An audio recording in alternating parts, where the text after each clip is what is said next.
Hello दोस्तों, आज की वीडियो में हम डिस्कस करेंगे कि हमारे देश में ऑनलाइन एजुकेशन का जो है क्या भविष्य है। साथ में स्कूली शिक्षा या कॉलेज शिक्षा हमारे देश में अभी भी ऑनलाइन क्यों नहीं की जा सकती, इसको लेके क्या चैलेंजेस हैं हमारे देश में। साथ में आज की वीडियो में हम ये भी जानने की कोशिश करेंगे कि हमारे देश का जो डिजिटल डिवाइड है, जो डिजिटल सर्विसेज का डिस्ट्रीब्यूशन है based on gender, age, region, वो किस तरीके से है। तो बने रहिए मेरे यानी सागर अग्रवाल के साथ a lot to know a lot to discuss.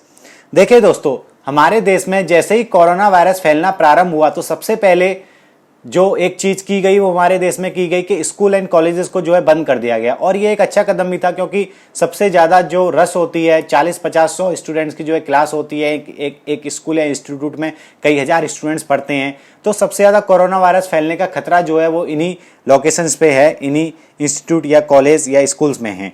ठीक है, लेकिन मार्च के खत्म होने तक या अप्रैल के फर्स्ट वीक तक ज्यादातर इंस्टीट्यूट या कॉलेजेस को ये लग गया कि जो लॉकडाउन है वो काफी लंबे समय तक चलने वाला है, ये कुछ दिनों में जो है खत्म होने वाला नहीं है। तो जो अच्छे इंस्टीट्यूट थे, अच्छे कॉलेजेस थे, अच्छे स्कूल्स थे, हाई क्लास स्कूल्स थे, उन्होंने क्या है कि अपने स्टूडेंट्स को ऑनलाइन पढ़ाना स्टार्ट कर दिया। लेकिन हर स्कूल या हर कॉलेज के बस की बात नहीं है, ये हर कोई जो है ये ऑनलाइन प्लेटफॉर्म जो है प्रोवाइड नहीं कर सकता। कुछ स्कूल्स के पास ये ऑलरेडी अवेलेबल थे तो उन्होंने उसका यूज किया, या कुछ जो अच्छे हाई क्लास स्कूल से उन्होंने अपने नए प्लेटफॉर्म बनाए और बच्चों को जो है ऑनलाइन पढ़ाना प्रारंभ कर दिया। ठीक है, गवर्नमेंट की तरफ से भी जो है इस दिशा में कुछ कदम उठाए गए। जैसे कि यहाँ पे आप देख सकते हैं कि वेस्ट बंगाल की सरकार ने भी जो है जो सरकारी स्कूल्स थे वहां पे ये दिशा निर्देश दिए कि बच्चों की जो है ऑनलाइन क्लासें ली जाएं। लेकिन देखने वाली बात यह है कि सरकार की तरफ से ये जो कदम उठाए गए ये कितने इफेक्टिव हैं, क्योंकि हमारे देश में जो है हर किसी के पास स्मार्टफोन या कंप्यूटर या लैपटॉप, टैबलेट इस तरीके की सुविधाएं नहीं है। तो ये शिक्षा जो है, ऑनलाइन शिक्षा जो है कितने प्रतिशत स्टूडेंट तक हमारे देश में पहुंच सकती है, ये एक बहुत बड़ा क्वेश्चन मार्क है। देखिए, हमारे देश में जो मेजर चैलेंजेस हैं जो मैं समझता हूं ऑनलाइन शिक्षा को लेके, वो कुछ इस प्रकार हैं। देखिए, सबसे पहली जो प्रॉब्लम है हमारे देश में वो इलेक्ट्रिसिटी की है, क्योंकि हमारे देश में अभी हर गांव तक इलेक्ट्रिसिटी पहुंची नहीं है। हालांकि गवर्नमेंट ये दावा करती है कि 99% से ज्यादा गांव में जो है इलेक्ट्रिसिटी पहुंच चुकी है, लेकिन रियलिटी इससे बिल्कुल डिफरेंट है। ठीक है, दूसरी जो सबसे बड़ी प्रॉब्लम है वो इंटरनेट कनेक्शन को लेके है, एंड तीसरी जो सबसे बड़ी प्रॉब्लम है वो कंप्यूटर एंड स्मार्टफोन को लेके है। तो आइए हम डिटेल में डिस्कस कर लेते हैं कि मेजर चैलेंजेस किस तरीके से हैं। ठीक है, अगर मैं इलेक्ट्रिसिटी की बात करूं तो सौभाग्य स्कीम के तहत भारत सरकार यहाँ पे ये दावा करती है कि लगभग 99.99% जो है एरिया जो है हमारे देश का इलेक्ट्रीफाइड कर दिया गया है। यहाँ पे मैं इस ग्राफ को, अगर ये जो पिक्चर है इसको मैं थोड़ा सा बड़ा करके दिखाता हूँ आपको, तो यहाँ पे आप देखेंगे कि सिर्फ छत्तीसगढ़ जो है एक ऐसा स्टेट है जहाँ पे जो 100% इलेक्ट्रिफिकेशन नहीं हुआ है। उसके अलावा 100% जो है इलेक्ट्रिफिकेशन हमारे देश के अंदर कर दिया गया है। ठीक है, तो यहाँ पे गवर्नमेंट बोलती है कि 99.99% जो इलेक्ट्रिफिकेशन कर दिया गया है। लेकिन दोस्तों मैं यहाँ पे आपको बता दूं कि गवर्नमेंट की जो डेफिनेशन है इलेक्ट्रिफिकेशन की वो बहुत डिफरेंट है। मान के चलिए अगर किसी गांव के 4 या 5 घरों में भी अगर बिजली पहुंच जाती है तो गवर्नमेंट क्या करती है कि यहाँ पे उस पूरे गांव को जो है इलेक्ट्रीफाइड जो है डिक्लेयर कर देती है। तो इसका मतलब ये नहीं हुआ कि हर घर में जो इलेक्ट्रिसिटी का कनेक्शन पहुंच गया है। ठीक है, तो आज भी हमारे देश में बहुत सारे लोग ऐसे हैं जिनको इलेक्ट्रिसिटी नहीं पहुंच पाई है। ओके, अब प्रश्न ये उठता है कि अगर मान के चलो हम गवर्नमेंट डाटा पे एक बार को मान लेते हैं कि गवर्नमेंट डाटा जो है करेक्ट भी है, तो अब प्रश्न ये उठता है कि इलेक्ट्रीफाइड होने के बाद भी 99.99% जो है हमारा देश इलेक्ट्रीफाइड हो चुका है, लेकिन उसके बाद भी हमें इलेक्ट्रिसिटी जो है दिन में कितने घंटे मिलती है। ठीक है, क्योंकि अगर हम कंप्यूटर या कुछ भी डिवाइस यूज करेंगे तो उसके लिए हमें इलेक्ट्रिसिटी का होना जरूरी है। अब आप यहाँ पे ये भी कह सकते हैं कि इलेक्ट्रिसिटी अगर हमें 2-4-6 घंटे मिलती है तो उसके बाद तो हम यूपीएस पे कंप्यूटर चला सकते हैं। लेकिन यूपीएस भी जो है, देखो दोस्तों, कितने हाउस होल्ड जो है अफोर्ड कर सकते हैं, और वो यूपीएस भी जो है कितनी देर चलेगा, 2-4 घंटे यूपीएस चल सकता है, उससे ज्यादा यूपीएस नहीं चल सकता। ठीक है, आप यहाँ पे देख सकते हैं कि अब देखिए यहाँ पे देखिए कुछ न्यूज़पेपर्स की हेडलाइंस में यहाँ पे दे रहा हूँ। देखिए, पावर कट जो है हमारे देश में दूसरा एक मेजर इशू है। यहाँ पे आप देख सकते हैं कि अमर उजाला ने भी बोला है कि लॉकडाउन में जो है ग्रामीण लोग जो है परेशान है पावर कट से लेके, एंड इंडियन एक्सप्रेस की भी यहाँ पे एक हेडलाइंस है कि पावर कट जो है मेजर इशू है। ठीक है, हमारे देश में चाहे कोई मेट्रो सिटी सही, दिल्ली सही, मुंबई सही, कोलकाता सही, बेंगलुरु सही, सब में जो है कुछ ना कुछ देर के लिए पावर कट होता ही है, और ग्रामीण क्षेत्रों की हालत तो इससे भी ज़्यादा बहुत खराब है। ठीक है, अगर मैं बात करूं यहाँ पे देखिए अंत्योदय सर्वे के तहत जो है यहाँ पे एक सर्वे किया गया था 2019 में, ठीक है। तो उसकी जो कुछ डिटेल्स है वो मैं आपको यहाँ पे बता देता हूँ कि हमारे देश में आज की डेट में भी 12 घंटे से ज़्यादा बिजली सिर्फ 40% लोगों को ही मिलती है। तो 40% लोग ही ऐसे हैं जिनको 12 घंटे से ज़्यादा बिजली मिलती है। तो आज भी 53% लोग यानी हाउस होल्ड ऐसे हैं जिनको 12 घंटे भी बिजली जो है नसीब नहीं होती। तो आप सोच सकते हैं कि वहाँ पे ऑनलाइन एजुकेशन या इन ऑनलाइन एजुकेशन के लिए जो डिवाइसेज यूज होती हैं उनको रन करना कितना डिफिकल्ट हो सकता है, ठीक है। तो पावर जो है हमारे देश में एक पहला मेजर चैलेंज है, ठीक है। अब हम बात करते हैं डिवाइसेस की। देखिए हमारे देश में अगर ऑनलाइन एजुकेशन किसी को करनी है तो डेफिनेटली उसको जो है कुछ डिवाइसेस की इलेक्ट्रॉनिक डिवाइसेस चाहिए, लाइक इस computer, laptop, palm Tom, smartphone या ये सब कुछ चाहिए, ठीक है। अगर मान के चलो कि किसी के पास लैपटॉप नहीं है तो आप आज ये कहोगे, कंप्यूटर नहीं है तो आप ये कहोगे कि ज़्यादातर लोगों के पास जो है आज स्मार्टफोन अवेलेबल है, ठीक है। लेकिन अब प्रश्न ये उठता है कि वो क्या स्मार्टफोन की अवेलेबिलिटी स्टूडेंट्स के लिए है? क्या वो फ़ोन जो है घर के अंदर एक्स्ट्रा है या स्टूडेंट के पास अपना पर्सनल स्मार्टफोन है? और स्मार्टफोन अगर अवेलेबल है भी है तो क्या उस पर डाटा अवेलेबल है? क्योंकि मैं समझता हूँ आज की डेट में जो लोग इंटरनेट पैक यूज करते हैं उसमें लगभग 1 GB डाटा हर किसी को फ्री में मिलता है। अनलिमिटेड पैक आप कोई भी ले लो तो हर जो है मोबाइल नेटवर्क लगभग 1 GB डाटा तो देता ही है। लेकिन क्या वो 1 GB डाटा सफिशिएंट होगा 5 या 6 घंटे की ऑनलाइन वीडियो क्लास लेने के लिए? मैं समझता हूँ कि वो 1 GB डाटा जो है सफिशिएंट नहीं होगा। और उसके बाद कितने ही लोग हमारे देश में ऐसे हैं जो एक्स्ट्रा डाटा रिचार्ज जो है अफोर्ड कर सकते हैं, क्योंकि एक्स्ट्रा डाटा का रिचार्ज वो कराते हैं तो बहुत ज़्यादा महंगा पड़ता है। लॉकडाउन का समय चल रहा है, लोगों के पास वैसे ही बिजनेस नहीं है, वैसे ही उन्हें फाइनेंशियल क्राइसिस है। ऐसी कंडीशन में एक्स्ट्रा डाटा अफोर्ड करना उनके लिए इम्पॉसिबल है लगभग, ठीक है। एक सर्वे के मुताबिक मैं आपको बता दूं, प्यू रिसर्च सेंटर ने एक सर्वे कराया था तो देश में जो है स्मार्टफोन की संख्या भी जो है लगभग 24% ही है। तो 24% लोगों के पास ही जो है सिर्फ स्मार्टफोन है। ये जो सर्वे कराया था वो 2018 का है। आज 2 साल बाद मैं समझता हूँ ये संख्या लगभग 30-35% हो गई होगी। तो फिर भी आज की डेट में लगभग 2/3 जो जनसंख्या है हमारी देश की उसके पास स्मार्टफोन अवेलेबल नहीं है, ठीक है। एनएसओ को यहाँ पे एक सर्वे है, उसमें ये बताया गया था कि देश में जो है कंप्यूटर कितने लोगों के पास है एंड कितने लोग जो है इंटरनेट का यूज करते हैं, तो वो भी हम यहाँ पे डिस्कस कर लेते हैं। इस सर्वे के अकॉर्डिंग देखिए, ये भारत सरकार का ही एक सर्वे है। ये भारत सरकार ही जो है हर साल ये सर्वे कंडक्ट कराती है। तो ये जो सर्वे है वो 2018 का है। 2019 के डाटा अभी इस साल उन्होंने रिलीज नहीं किए हैं। तो 2018 के अकॉर्डिंग जो है हमारे देश में जो कंप्यूटर्स हैं वो लगभग, रूरल एरिया की बात करूं तो लगभग 5% लोगों के पास हैं और अर्बन एरिया में जो संख्या है लगभग 34% है। एंड टोटल रूरल और अर्बन को मिला के देखें तो लगभग 10-11% लोगों के पास ही हमारे पास जो है कंप्यूटर अवेलेबल हैं। उसके अलावा अगर मैं इंटरनेट फैसिलिटी की बात करूं तो रूरल एरिया में लगभग 15% लोगों के पास इंटरनेट फैसिलिटी, इसमें जो है ब्रॉडबैंड एंड मोबाइल दोनों ही आ गया, ठीक है। और अर्बन एरिया में चलो ये परसेंटेज थोड़ा अच्छा है, लगभग 42% लोग हैं। एंड ओवरऑल में बात करूं तो सिर्फ 24% रफली लोगों के पास ही जो है इंटरनेट अवेलेबल है। अब देखिए इसमें जो कंप्यूटर की जो डेफिनेशन है गवर्नमेंट के अकॉर्डिंग, इसमें उन्होंने सब कुछ काउंट कर लिया है। लैपटॉप हो, नोटबुक हो, नेटबुक हो, पाम टॉप हो, टैबलेट हो, सब कुछ जो है कोई भी स्मार्ट डिवाइस आपके पास है तो उसको जो है एज ए कंप्यूटर की डेफिनेशन में यहाँ पे जो है मान लिया गया है, ठीक है। तो ये पेनिट्रेशन जो है आज की डेट में कंप्यूटर इंटरनेट दोनों का ही जो है हमारे देश में बहुत कम है। लगभग 25% लोग ही इंटरनेट का यूज़ करते हैं, बाकी 75% लोगों के पास इंटरनेट ही नहीं है। और कंप्यूटर की बात करूं तो सिर्फ 11% लोगों के पास कंप्यूटर है, 89% लोगों के पास कंप्यूटर है ही नहीं है, ठीक है। अब इसके बाद मैं अब बात करता हूं कि लोगों को यूज कितना करना आता है, ये कितने परसेंट जो है लोग हमारे देश में ये यूज कर सकते हैं, है वो एक बात अलग है, लेकिन कितने परसेंट लोग जो है यूज कर सकते हैं। तो देखिए अगर मैं रूरल डाटा की बात करूं तो मेल जो है कंप्यूटर सिर्फ 13% रफली यूज कर सकती हैं, फीमेल जो है वो सिर्फ 7% यूज कर सकती हैं। और ओवरऑल लगभग 10% लोग जो है कंप्यूटर का यूज करना जानते हैं रूरल एरिया में, ठीक है। और इंटरनेट का जो यूज करना जानते हैं, लाइक आजकल लोग मोबाइल फोन पे इंटरनेट यूज कर लेते हैं तो उसको भी यहाँ पे काउंट कर लिया गया है। 13% लोग जो है रूरल एरिया में जो है इंटरनेट यूज कर सकते हैं, ठीक है। अर्बन एरिया में ये डाटा थोड़ा अच्छा है, इंप्रेसिव है। 32% लोग जो है कंप्यूटर का यूज कर सकते हैं अर्बन एरिया में, 37% जो है कंप्यूटर का यूज इंटरनेट का यूज कर सकते हैं अर्बन एरिया में, ठीक है। ओवरऑल में बात करूँ तो लगभग 16% लोग जो हैं कंप्यूटर का यूज़ कर सकते हैं हमारे देश के अंदर, 20% लोग जो हैं इंटरनेट का यूज़ करने के लिए काबिल हैं हमारे देश के अंदर, ठीक है। अब यहाँ पे आप ग्राफ की मदद से भी समझ सकते हैं कि जो रूरल और अर्बन एरिया में जो डिफरेंस है वो कितना ज़्यादा है।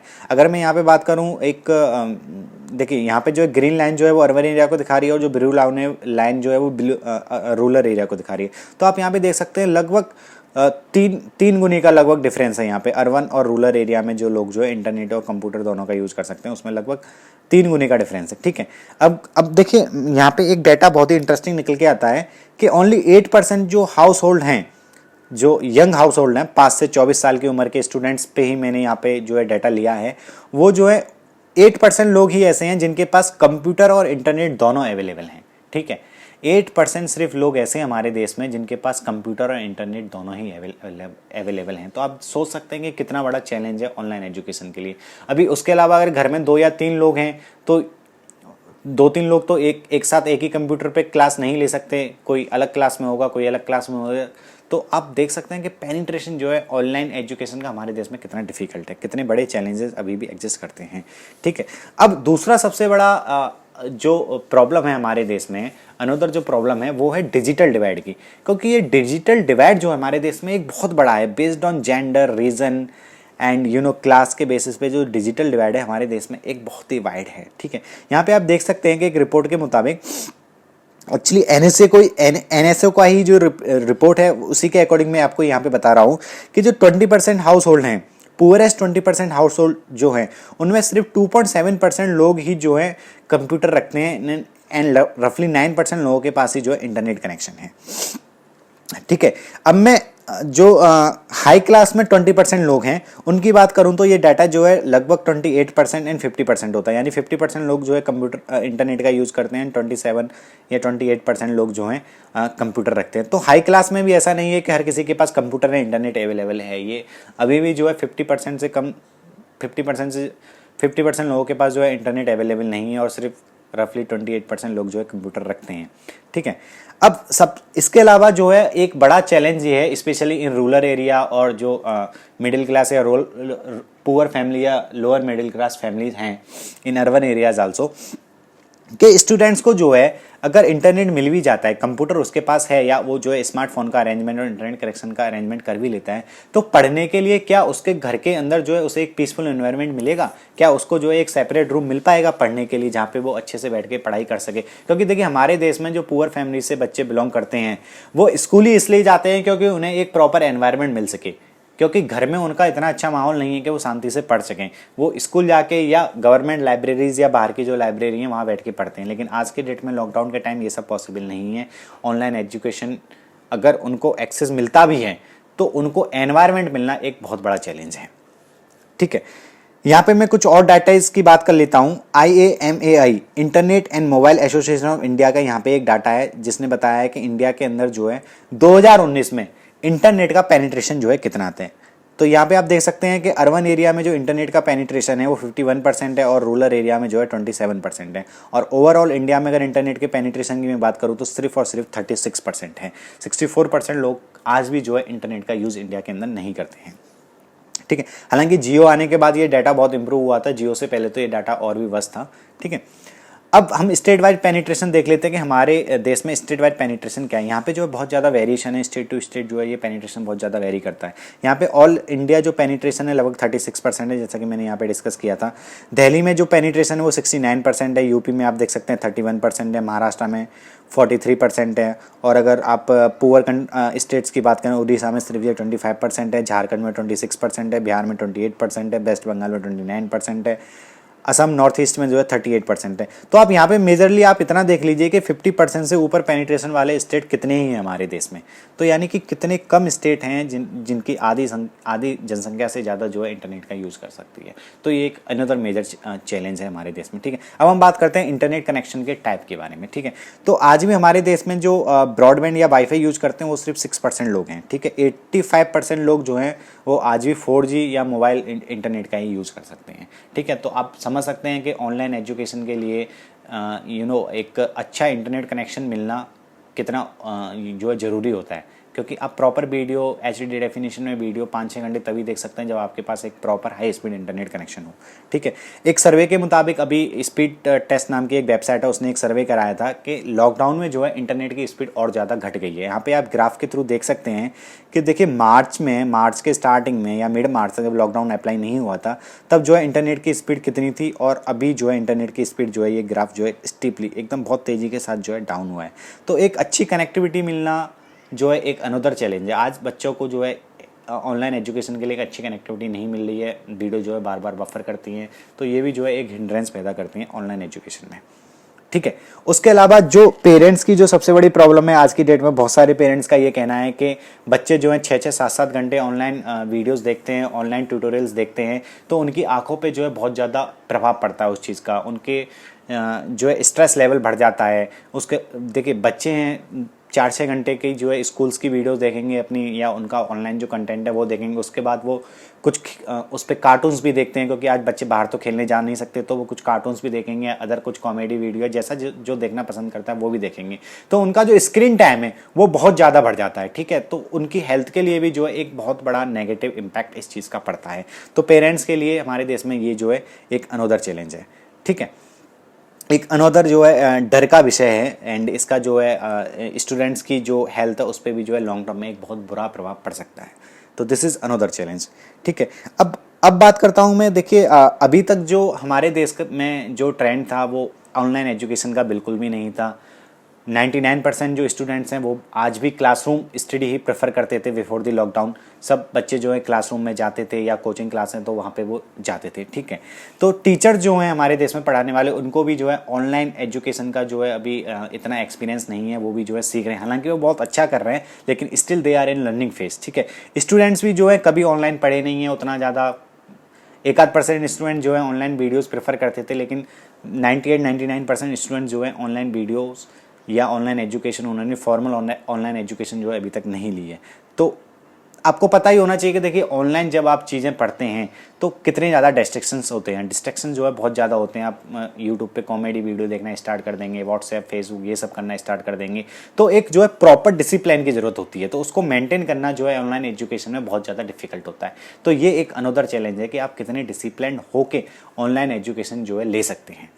ठीक है, तो ये कुछ मेजर चैलेंजेस थे जो आज भी इंडिया के अंदर एग्जिस्ट करते हैं, जिनकी वजह से ऑनलाइन एजुकेशन जो है इंडिया के अंदर इतनी इफेक्टिव नहीं है। ऐसा नहीं है कि ऑनलाइन एजुकेशन एक पैनेसिया है, एक ये रामबाण है कि इससे सारी प्रॉब्लम जो है सॉल्व हो जाएंगी, एजुकेशन जो है हम कंटिन्यू कर सकते हैं एक लंबे समय तक, क्योंकि यहाँ पे आज की डेट में भी इंफ्रास्ट्रक्चर जो है डेवलप करना बहुत ज़्यादा ज़रूरी हो गया है। हर स्टूडेंट तक ऑनलाइन एजुकेशन की सुविधाएँ पहुँचाना आज की डेट में भी गवर्नमेंट के लिए बहुत बड़ा चैलेंज है। तो यहाँ पे गवर्नमेंट को सोचना चाहिए, मेरा मानना ये है कि कुछ ऑल्टरनेट्स और सोचनी चाहिए। सिर्फ ये ऑनलाइन एजुकेशन पे जो है निर्भर नहीं रहना चाहिए, क्योंकि ये हर स्टूडेंट तक आज की डेट में नहीं पहुँच सकती है। तो यहाँ पे राजस्थान सरकार ने एक अच्छा इनिशिएटिव लिया है। शायद कल से ही उन्होंने जो है 11 मई से जो है एक रेडियो पे उन्होंने क्लासेज स्टार्ट की हैं। तो डिफरेंट क्लास के स्टूडेंट्स के लिए डिफरेंट टाइम स्लॉट्स उन्होंने बनाए हैं, एंड उस पर जो है लेक्चर देना जो है स्टार्ट किए हैं जितना पॉसिबल है। मैथ वगैरह के लेक्चर तो पॉसिबल नहीं है, लेकिन जो थ्योरेटिकल सब्जेक्ट हैं उनके लेक्चर्स उन्होंने देना स्टार्ट किए हैं, वो रेडियो के थ्रू भी पॉसिबल है। अब देखिए रेडियो पे लेक्चर देने का फ़ायदा एक तो ये है कि हमारे देश के अंदर रेडियो का पेनिट्रेशन आज भी मोबाइल फ़ोन से ज़्यादा है, और अनदर बेनिफिट ये होगा कि इससे जो है बच्चों की आंखों पे, उनके स्वास्थ्य पे भी जो है गलत प्रभाव नहीं पड़ेगा, और पेरेंट्स की जो चिंता है वो भी थोड़ी कम होंगी। तो एक गुड इनिशिएटिव है राजस्थान सरकार की तरफ से जो लिया गया है, और जो स्टेट गवर्नमेंट है या सेंट्रल गवर्नमेंट को सोचना चाहिए कि और किस तरीके से हम जो है ऑनलाइन एजुकेशन को अपने देश के अंदर बढ़ावा दे सकते हैं। तो ये था आज की वीडियो के बारे में। But before binding up the video, मैं आपसे जानना चाहूँगा कि आपके हिसाब से और क्या स्टेप्स जो हैं हम यहाँ पे ले सकते हैं, और क्या ऐसे ऑप्शंस हो सकते हैं जिसका यूज़ करके हम जो है ऑनलाइन एजुकेशन का जो पेनिट्रेशन है वो अपने देश में बढ़ा सकते हैं, एंड इसका जो एक्सेस है वो ज़्यादा से ज़्यादा लोगों तक पहुंचा सकते हैं। तो आप कमेंट बॉक्स में अपने विचार ज़रूर लिखिएगा, अपने सजेशन ज़रूर लिखिएगा। ठीक है, तो this is the end of the videos. उम्मीद करता हूं कि आज का वीडियो आपको इन्फॉर्मेटिव लगा होगा। अगर वीडियो पसंद आया हो तो प्लीज़ लाइक कीजिएगा और हमारे चैनल को सब्सक्राइब करना ना भूलिएगा। Thank you for watching, have a great day.